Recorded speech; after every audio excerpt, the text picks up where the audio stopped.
आज ही डाउनलोड करें और अपने पसंदीदा शोज का आनंद लें।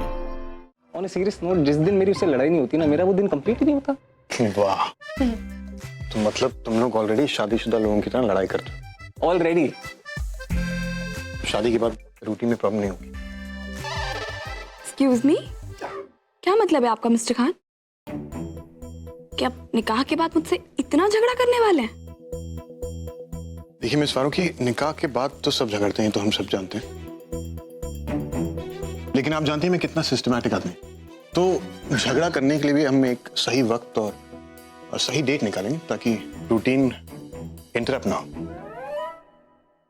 और उस दिन लड़ेंगे। सुपर। सुभान अल्लाह यार, मियां सुन रहे हैं आप? झगड़ा भी होगा तो टाइम टेबल के हिसाब से। तो ऐसा है ना, क्योंकि झगड़ा हमारा कैलेंडर और घड़ी देख के होगा, तो तुम भी आ जाना, तुम्हें भी बुला लेंगे। हमारा निकाह कब हो रहा है? मेरा निकाह 3 महीने बाद, उसी दिन जिस दिन आपका। Let me tell you man, 3 महीने नहीं, 2 महीने और 3 हफ्ते। Not bad, nice watch. Thank you. Don't worry, है वक्त बहुत जल्दी निकल जाएगा। वक्त की बात नहीं करे भाईजान तो अच्छा है, सीरियसली। क्यों? अब्बू की वजह से।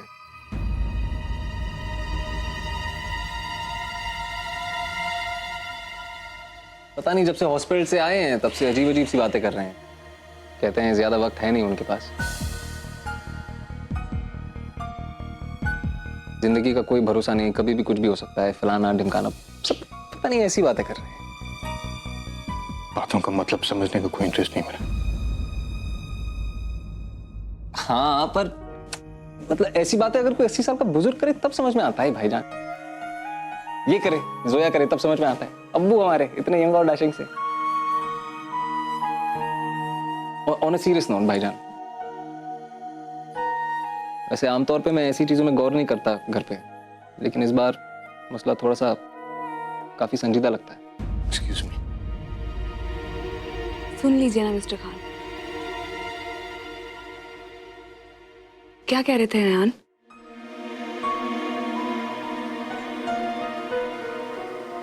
आज सुबह ही अब्बू नुसरत और मुझसे कह रहे थे कि हम सबकी जिंदगियों में एक बहुत बड़ी तब्दीली होने वाली है।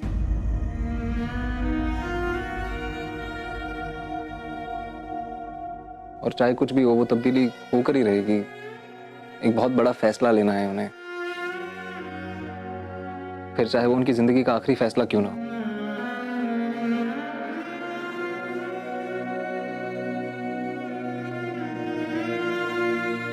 तो कुछ भी होगा वो हम सबकी जिंदगियों पे बहुत बहुत गहरा असर करेगा। पता नहीं, यही सब कह रहे थे और मुझे उनकी बातें नहीं समझ में आ रही थी। डॉक्टर कहता है कि अटैक के बाद उनका दिल कमजोर हो गया है, लेकिन उनकी बातें सुन के ऐसा लगता है नहीं। इतने पक्के और मजबूत इरादे लग रहे हैं उनके। पता नहीं क्या करने वाले हैं, लेकिन मुझे ऐसा लगता है कुछ तो बहुत बड़ा करने वाले हैं।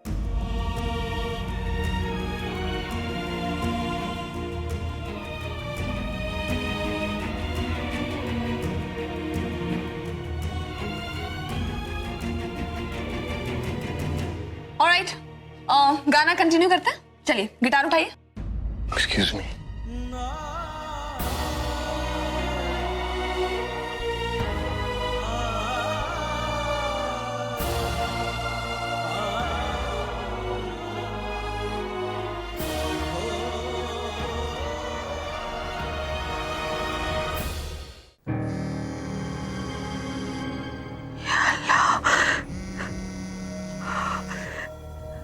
आखिर ये कमबख्त कौन है? मेरी रातों की नींद खराब कर दी है इसने। चाहता क्या है ये? जानता क्या है मेरे बारे में? जो या खुदा, क्या करूं मैं? रजिया, तुम ठीक तो हो ना? ये खुद से क्या बातें कर रही हो? जी कुछ नहीं। तुम भी उस बेहुदा मजाक की वजह से परेशान हो? परेशान तो हम भी हैं रजिया।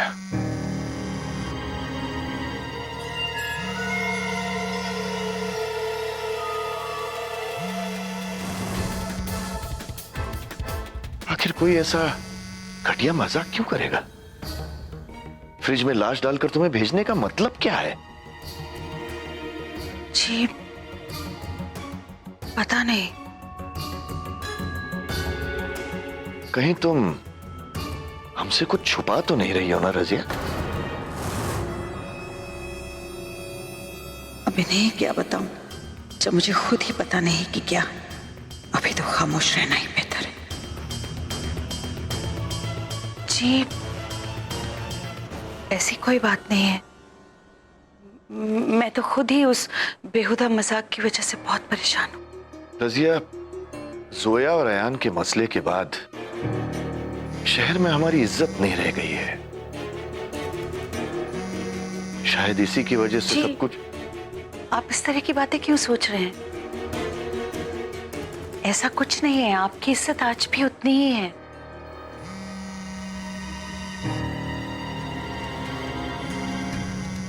मैं तो कहती हूँ कि आपको इस तरह की बातों पर गौर ही नहीं करना चाहिए। शायद तुम ठीक कह रहे हो।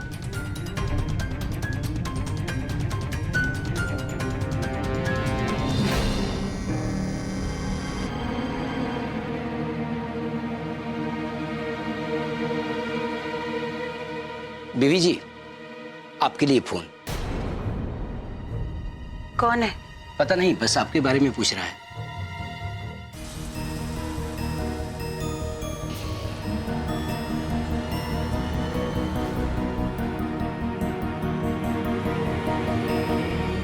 हेलो। तो फ्रिज में रखा हुआ तोहफा पसंद आया?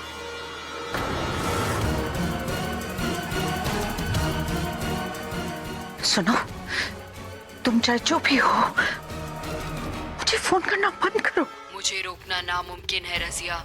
चाहे तुम मेरा फोन उठाओ ना उठाओ, मैं तुम्हारी बर्बादी हूँ रजिया, तुम्हारी बर्बादी। अब खुदा के लिए फोन बंद करो और खबरदार मुझे फिर से फोन मत करना।